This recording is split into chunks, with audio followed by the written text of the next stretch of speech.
Hi guys! Welcome back again ulit sa ating channel, and we are still on our Zambasul trip. So right now is our last full day po here in Zamboanga, and probably ang ating activity na gagawin po today is mag-island hopping tayo. So isa sa mga pinaka-famous nila na tourist attraction here in Zamboanga, the Santa Cruz Pink Beach. Off to Paseo del Mar. Alas na po kami, tapos na kami nag-breakfast. Yung kick-off po ng Santa Cruz na island hopping is located at Paseo del Mar. So, malapit lang din siya sa port ng Zamboanga. So, doon lahat ng mga kick-off ng mga island hopping. Prior to the island hopping guys, kailangan yung pagpabook doon sa Paseo del Mar kasi limited lang yung pinapapunta nila sa Pink Beach per day. One thing to consider also pagpunta na Santa Cruz, bawal yung mga single-use plastics. Tapos walang mga food doon. So if you opted to stay after lunch, so you need to bring food o pagkain para sa lunch ninyo. Yes, Sir Neil, no? Jess, kumusta ka nila dahil? Piling na ako kay... Piling ako inig. Diyos ko, puting kamaya sa ilang motor, guys. Just feel virgin. We're here at the Paseo del Mar. So dito yung kick-off ng ating island hopping. So doon tayo guys, banda. Paseo del... Actually, yung Santa Cruz guys, makikita nyo na siya rito na island. Yan yung island na yan sa may kabila. Yan na yung Santa Cruz. I-fill upan. Besh. Ayan guys, upon arrival guys is mag-fill up kayo dyan ng form. Parang record yata nila kung sino yung mga guests na magtutour. We are now currently waiting. Tapos parang may short briefing pa na gaganapin later. Guys, bawal ang single-use plastic. So may bentahan dito ng mga lalagyan. Tapos na yung orientation guys. So mahaba-haba din siya konti. So strictly follow yung mga do's and don'ts dito. Okay. Strictly kasi ang Santa Cruz Island kasi is a protected area. So bawal na daw yung mga single-use plastic guys. Nabayaran ko pala is 1,370. May mga fees sila. Kasama na doon yung cottage. Tapos yung boat na ginamit natin is 1,000 pesos yung boat, good for 10, minimum of 10 yun siya. So since 8 kami, so solo namin yung buong bangka. Tapos meron pa sila mga environmental fees, tapos may mga may cottage fee. Basta yung nabayaran namin for 8 packs guys is 1,370 lang siya. Yung mga sandbar tsaka lagoon tour is optional lang siya, but if you want to avail that, doon na kayo sa island mag-arrange ng tour na yon. Guys, ito yung do's and don'ts nila. So, strictly, kung ano yung mga nakalagay siya na bawal, is bawal talagang dalhin. Guys, ito yung bangka na sasakyan natin guys. Wala pa rin siyang katig. Or katig. Oh my God. Cut that. Oh. Her alarm goes off and she gets up to watch the morning news. Doesn't work no more but tells a lot of stories about her youth. Drinks more lately, ain't got pills in many different colors too. Morning light is showing, she moves the chair to look out at her view. But her shop was built right across the street, and it stands where the sunrise used to be. In the afternoons on the couch to read, goes through old pictures and memories. Our heroes have been forgotten, our heroes so brave and bold. Our heroes have been forgotten, our heroes so they got old.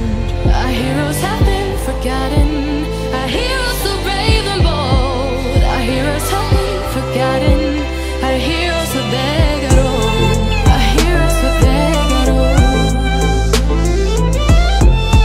Our heroes so they got old.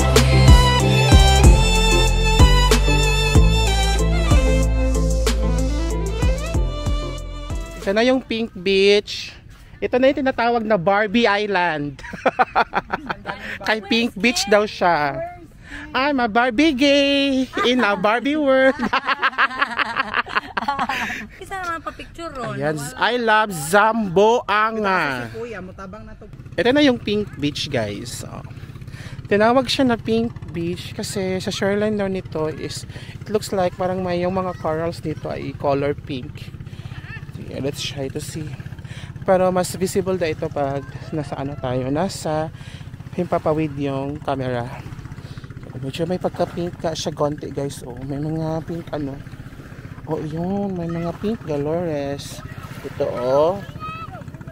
Hindi masyado klaro sa camera, pero when you are here, kita mo talaga na medyo may pink, pagka-pink siya. Kaya pala siya tinawag na Pink Beach. Protected area po ito.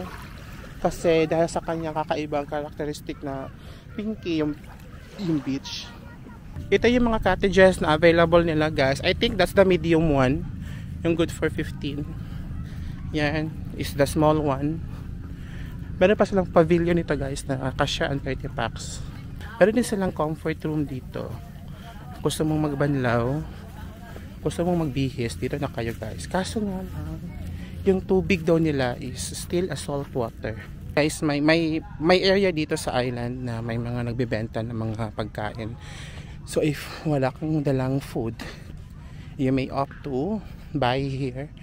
Tsaka meron din pala sila mga mumunting paluto na pagkain. Ito yung mga food, may puto. Baulo po, sir. Lukot-lukot. Yan pala yung pavilion na good for 30 packs. Ganun siya kalaki. Ganyan. Nasa mga 500 pesos yan siya, guys. Yung ganyang kalaki na pavilion. Eto, may mga nagbibenta ng mga souvenirs. Souvenirs pala halos dito. Magreklamo yung mga senior, may ta, biya ini, biya to, kulang ini, kulang ito na. Andito yung canteen nila, guys. So may mga nagbibenta dito. Tingnan natin kung ano yung mga pagkain meron dito sa canteen. Soft drinks lang ang food. Tsaka ito, chichirya. Chichirya. Walang mga ano, breads. Wala po. Tapos yung tubig. Magkano yung isang tubig? 60. Ha? 60. 60. Yun lang yung bentahan sa canteen, guys. I think bibigyan tayo ng tubig kasi wala akong tubig dala. Guys, mauna niya muna bayaran na fees. Ang entrance fee niya is 30 pesos per head. So, 8 kami. Tapos, terminal fee 45. Environmental fee 45. Then yung cottage which is 100. Tapos, 1,000 sa bangka. So, 1,370 lahat. Hindi pa kasama doon yung lagoon tour at saka yung sandbar tour. Pero, optional lang naman siya. If you opted to go to a lagoon tour, 300 pesos yata yung bangka. And good for 2 lang siya. Tapos yung sandbar is 100 pesos din yung bangka, pero tapos 10 minutes lang daw yung ano, yung tour sa sandbar. So Jess, mag sandbar pa ta, mag lagoon. So I guess parang di na jud mi mo posit atong lugar kay mubalik na mi og hotel, di mi mag-wash up here. Then after that is we will catch the Canilar at 3 PM kasi mamimili kami na pasalubong. It's Budol Day for Jessa. Nipalit po ko og water, guys, na ibaligya dito sa island. Yung per gallon is 60 pesos. 2, 1.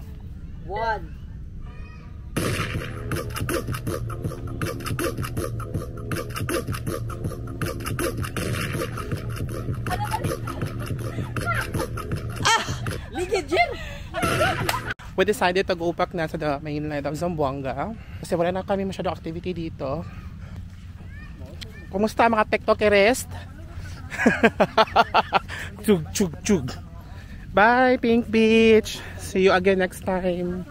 If you'll be given a chance again.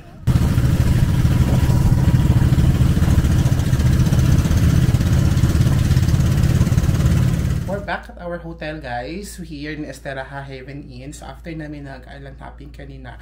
It's not island hopping but nag-visit na kami ng Pink Sand Beach is nagproceed agad kami dito ngayon sa hotel kasi for us to freshen up kasi ngayon is dahil may time pa tayo, pupunta tayo ng Canilar Barter Trade barter souvenir shops here in Zamboanga. Isa ito sa mga sikat na area kung saan pwede ka mamili ng mga pasalubong.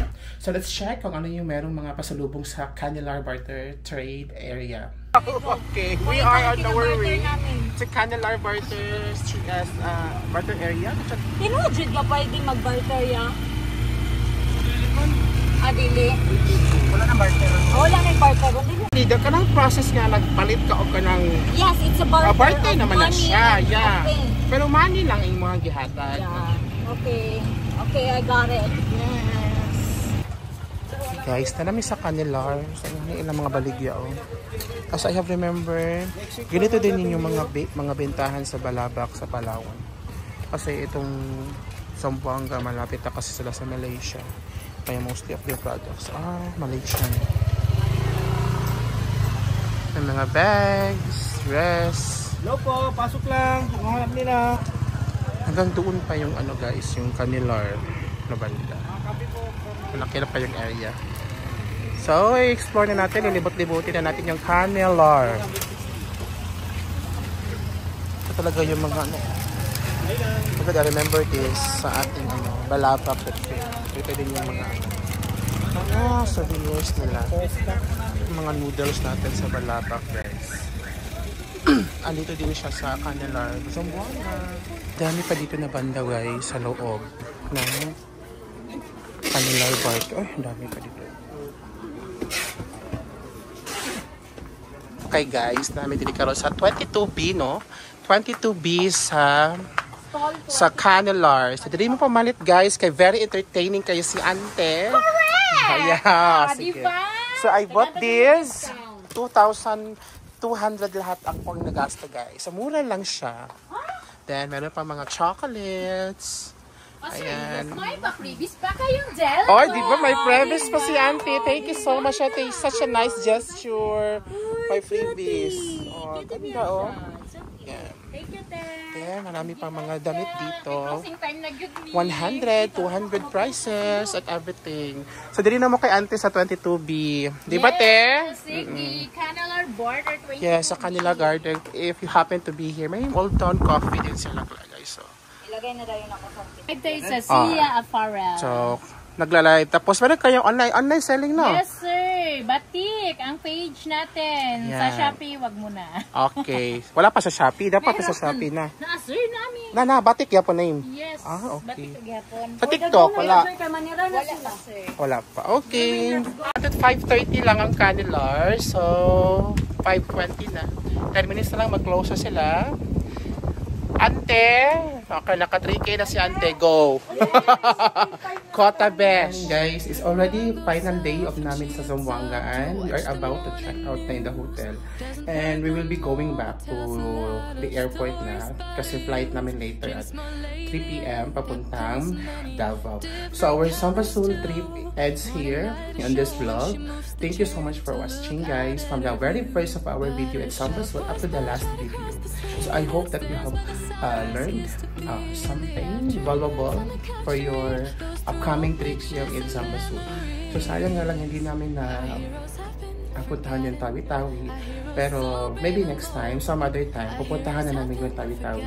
And of course, I have learned a lot from this trip. Traveling to Basilan, Sulu, at saka Zamboanga, guys, are really totally safe, 100% safe. Totality. Yeah, gone are those days na sinasabi nila na pag pumunta ka ng Basilan at saka Hulu is masyadong magulo, maraming mga abos-sayap. No guys, wala na pong abos-sayap dito sa Basilan at saka sa Sulu. So therefore, totally safe na po ang pagpunta dito. If I were you, you have to visit immediately kasi habang hindi pa masyadong spoiled ang mga destinations dito sa Samba Sulta is mapuntahan na ninyo. Kasi kami, personally, I fall in love with Sulu kasi Sulu is a very wonderful place. And then, sabi ko sa sarili ko na ito yung province na eager ako na babalikan ko siya. So by next year, babalikan namin po yung Sulu and we will be spending 2 days there and hopefully is on that next year on that same time also is makakapunta din kami ng Tawi-Tawi para makompleto na natin yung Zambasol Panao. So I guess this is the end of our travel video. Thank you so much for watching my Zambasol trip. See you again in our next video.